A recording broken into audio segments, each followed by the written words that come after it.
Coming up on Arirang News. Hospitals are being paralyzed, with nearly two-thirds of South Korea's trainee doctors having joined the protest against the government's medical reform. We take a look at what the doctors are arguing for and why the government is not backing down. President Yoon Suk-yeol declares 2024 the beginning of a new leap forward for South Korea's nuclear power sector, pledging to create $2.5 billion worth of projects. From South Korea's miraculous economic and democratic developments to overseas immigrant support for Korean independence movements from afar, we visit a special exhibition where young ambassadors promote the country together with 7 million overseas Koreans.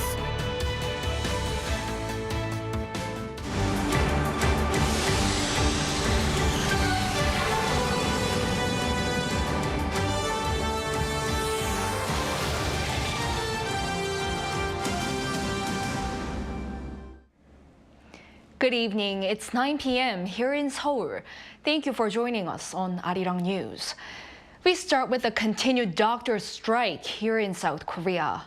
Patients are at risk, with nearly two-thirds of the country's trainee doctors having submitted resignations and thousands having left their places of work. Our Yoon takes a look at what they're arguing for and why the government is not backing down. The nationwide doctors' strike continued on Thursday with over 9,000 trainee doctors, more than 74% of the country's interns and residents, submitting letters of resignation. Out of these, over 8,000 have not shown up for work. The government remains firm in its stance that it will take strong measures, including license suspensions and legal action, against those who do not comply with the return-to-work orders. Those taking part in the strike are arguing that South Korea, facing a shrinking population, already has a sufficient number of doctors with a high standard of medical service. They say enhancing the working environment for physicians through better pay or exploring methods to better allocate them so that certain areas of medicine do not experience a lack of doctors should come first. However, the government says the quota expansion is to better tackle the healthcare disparity that exists between the capital and areas outside it. Then how severe is this disparity?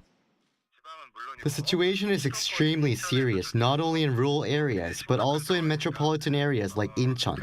Small hospitals and public medical institutions are facing even more severe shortages to the extent that they can't hire doctors no matter how much they advertise. So some departments are unable to operate at all. At Incheon Medical Center, where Professor Jo also acts as the chief director, there are 39 working doctors, but it needs 45. He says increasing the number of doctors is crucial, but more needs to be done. I believe that it's crucial to not only increase the number of doctors, but also ensure they're placed in essential medical fields and in regions that need them, creating favorable conditions to attract dedicated physicians. With more doctors not showing up to work each day, Professor Jo says they should engage in dialogue with the government and come up with some sort of agreement. Yoon, Arirang News. Shifting gears, President Yoon Suk-yeol declares 2024 the beginning of a new leap forward for South Korea's nuclear power sector. He promises new projects worth billions of dollars as he visits the city of Changwon, which he calls the center of the country's nuclear industry. Our presidential office correspondent Oh Soo-young has the details. South Korea expects to create $2.5 billion worth of nuclear power projects with aggressive state support and regulatory change to promote the industry as an export cash cow. On Thursday, President Yoon held the 14th round of policy discussions with non-government panels and citizens to discuss ways to promote the nuclear power sector, to ramp up local jobs and boost livelihoods.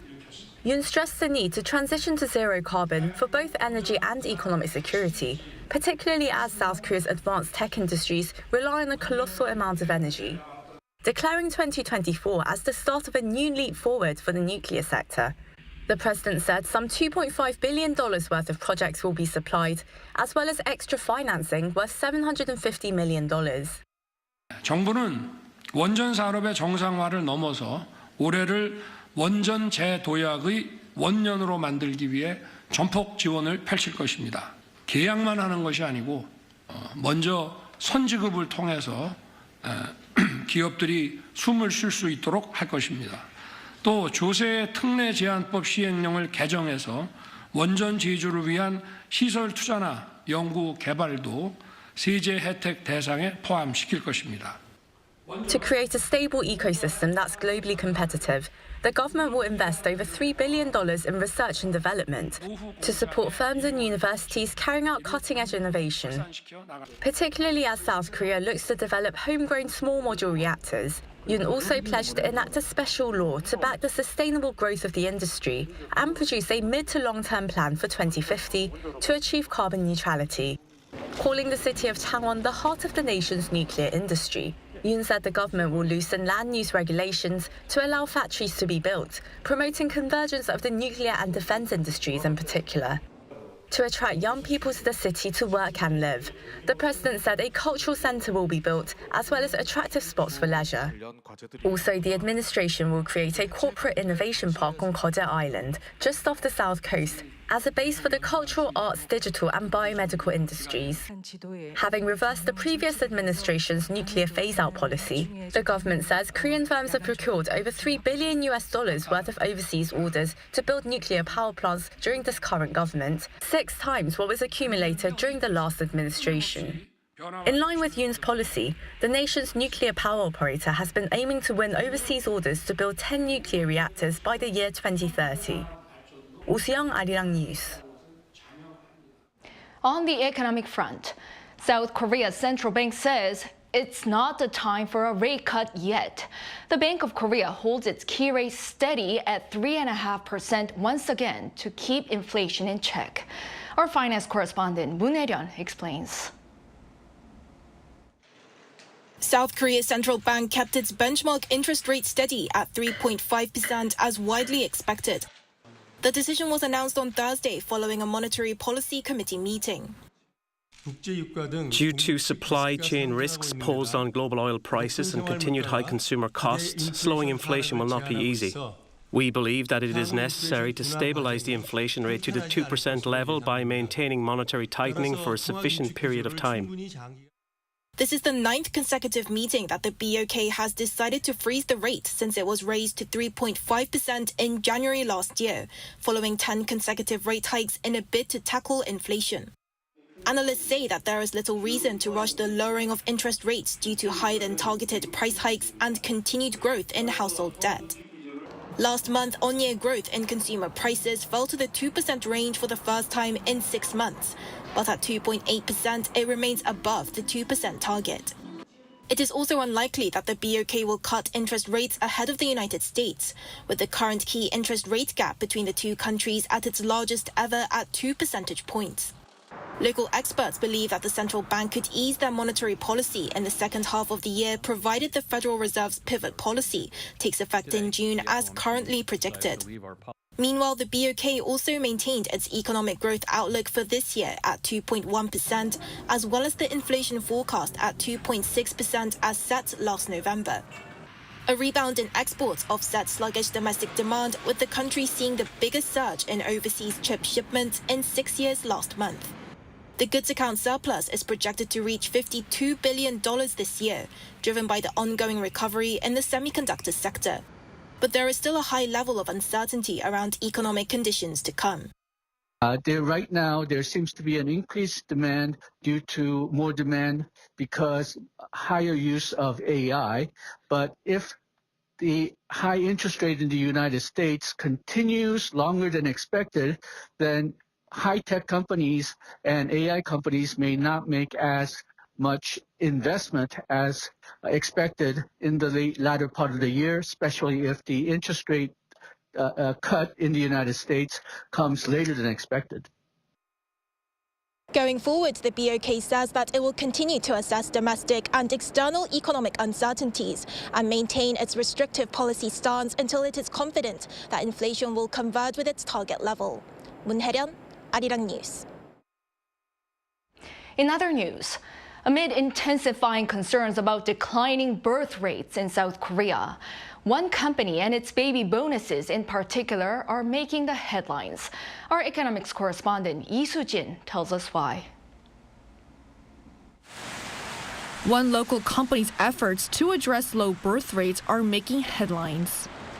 Yoon Group, a construction company, last week paid a whopping 100 million won, or $75,000 for every child that its employees have had since 2021 as a baby bonus.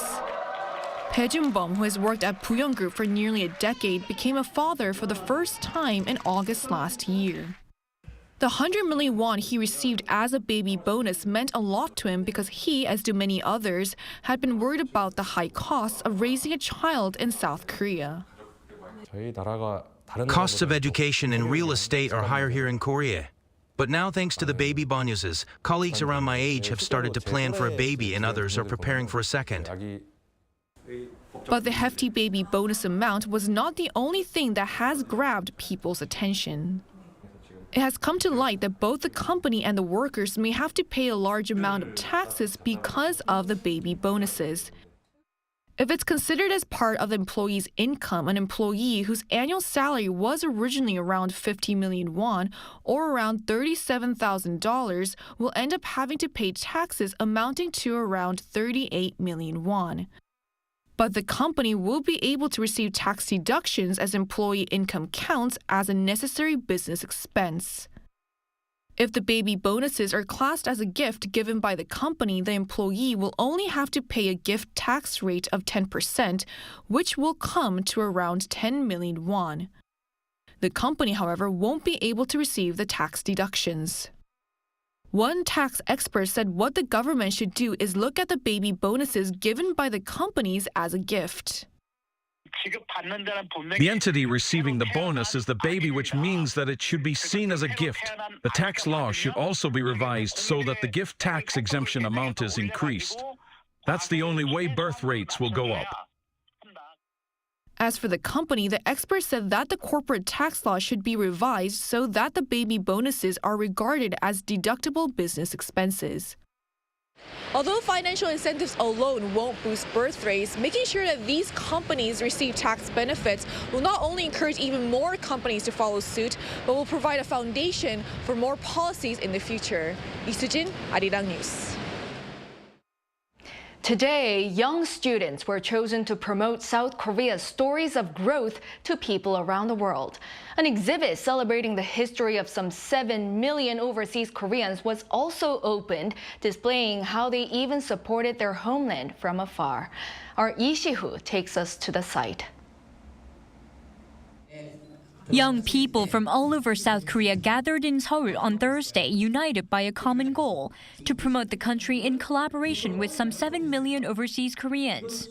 The Overseas Koreans Agency, Yonhap News, and the Voluntary Agency Network of Korea, or VONK, jointly named 80 middle school to university students to serve as ambassadors to promote South Korea globally. Together, the young ambassadors will share South Korea's rich history and culture with Koreans and non-Koreans living abroad. They will also work to correct any misinformation about Korea online and offline. Lee Ki-chul, the commissioner of the Overseas Koreans Agency, in a celebratory speech, highlighted South Korea's miraculous growth since the end of the Korean War. He said Korea's distinguished achievements, especially in its economy and with democracy, were a testimonial of its own that could elevate the status of overseas Koreans. Dear overseas Koreans, stronger together. Please don't forget that Korea is already next to you. Let's make a concerted effort for common prosperity between Korea and overseas Koreans, and the world peace and prosperity. As part of promotional efforts, a special exhibit was also opened. On display at the National Museum of Korea are pictures and paintings depicting Koreans' immigration history, first dating back to 1902, when about 100 immigrants traveled from Incheon to Hawaii. The display shows how the immigrants supported the Korean independence movement from afar, donating their hard-earned money. I think it's especially great that the exhibit shows the correct history of Korea to people from other countries. As an ambassador, I will share Korean history and culture with not only those in Vietnam, but also all around the world. The special exhibit is open to the public and runs until the 27th. 이시후, Arirang News. The first day of a two-day interpellation session was held in the National Assembly on Thursday. The ruling People Power Party addressed concerns raised by doctors' groups about a possible decrease in education quality due to the expansion of the medical school's quota. Prime Minister Han Duck-soo expressed confidence that schools can manage the increase without lowering quality, noting that the government has consulted with universities and experts on the matter. Questioned by the main opposition Democratic Party of Korea on North Korea, Han said the government has emphasized multiple times its openness to talks with Pyongyang. Another question and answer session is scheduled for Friday afternoon, this time related to the economy.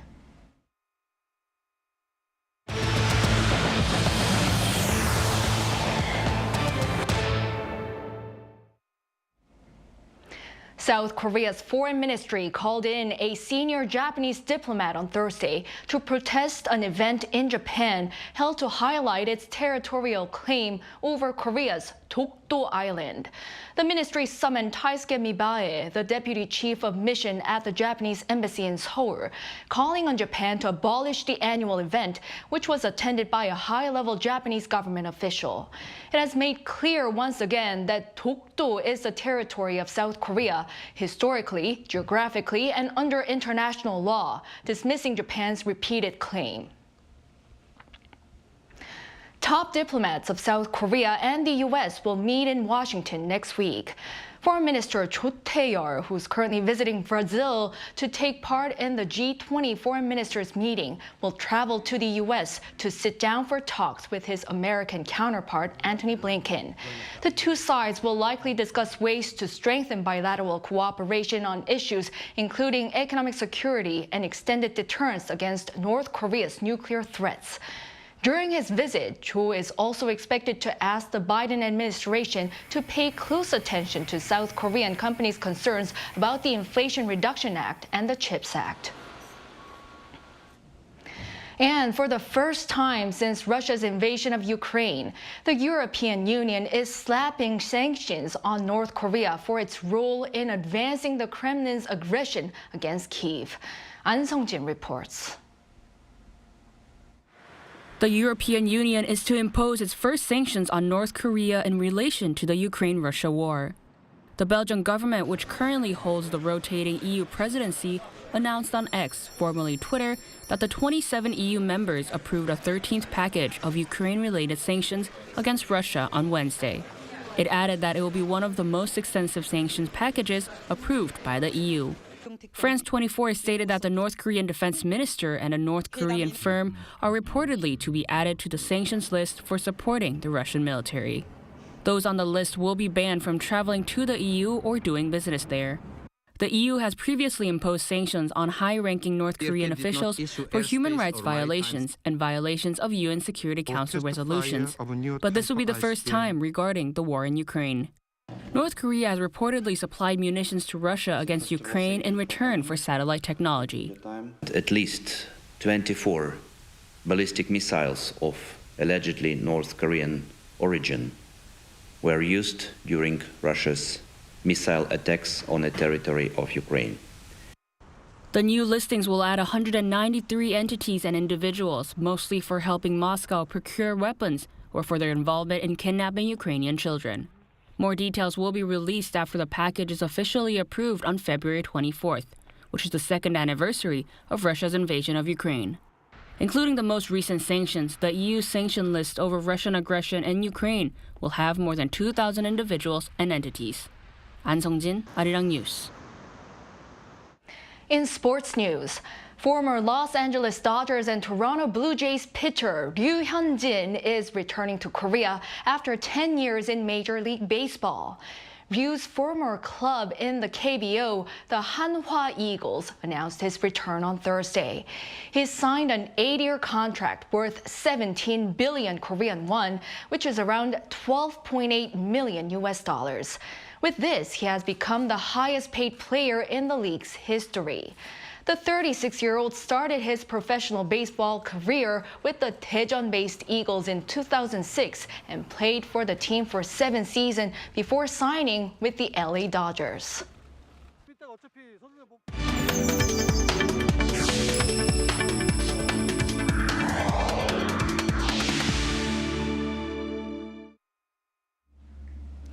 It's been 2 years since the Russian invasion of Ukraine. Our Bae-eun-ji reached out to the resident head of the UN in Ukraine to shed light on the painful reality of people there and the calls for continued global solidarity. Take a listen.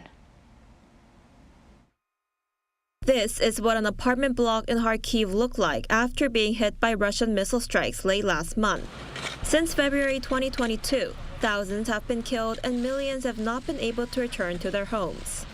As of last month, nearly 3.7 million people remain displaced in Ukraine. And according to the UN Refugee Agency, almost 6.3 million people have crossed into neighboring countries. Denise Brown, the head of the United Nations in Ukraine, currently living in Kyiv, says the air raid sirens still go off a couple of times a day, but people seem to have grown used to them. I think it's terrible what people can get used to. And Ukrainians, very calm, very, very calm. There's absolutely no panic that I see. My team is not panicked, but it's the stress of what is coming. She says they've been delivering supplies to regions along the front lines 2 to 3 times a week, as those directly impacted by the war are in need of shelter, health services, bunkers for schools, and psychosocial support. She added nothing has improved, and although everyone is exhausted after 2 years, the Ukrainian people remain strong. People are tired. It's very true that they are tired, but I don't see any faltering in their determination to stay in their homes and to continue. It's true that the people of Ukraine are very strong. People often say resilient, but it takes a toll. But I think not on the determination. As the war enters its 3rd year and with the conflict between Israel and Gaza, there are concerns that the focus is slowly shifting away from Ukraine. And she says the most important thing that's needed from the international community is to not forget about the war-torn country.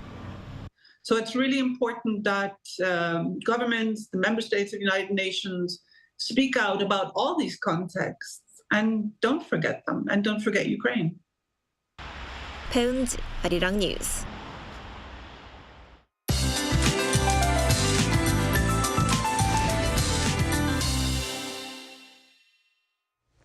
The snow scene was beautiful, but extra caution was necessary on icy roads all day.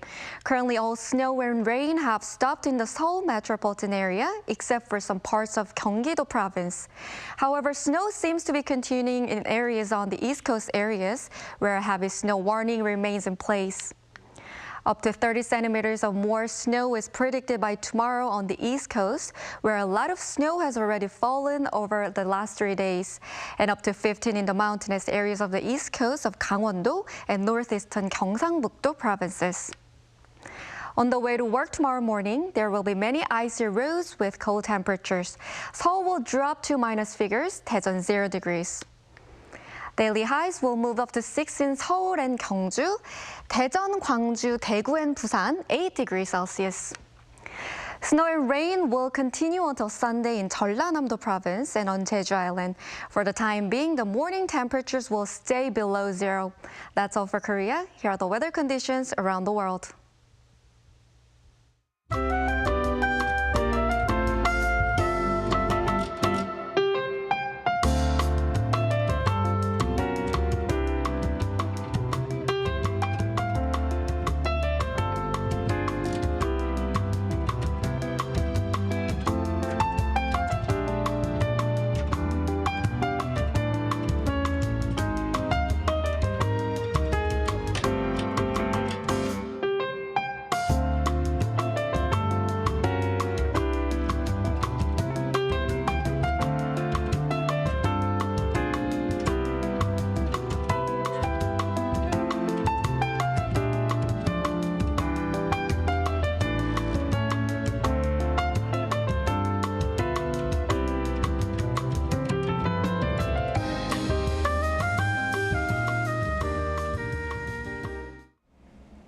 Well, that is all for this newscast. Thank you for watching. We'll be back at 10 p.m. with the AI headline news. Take care.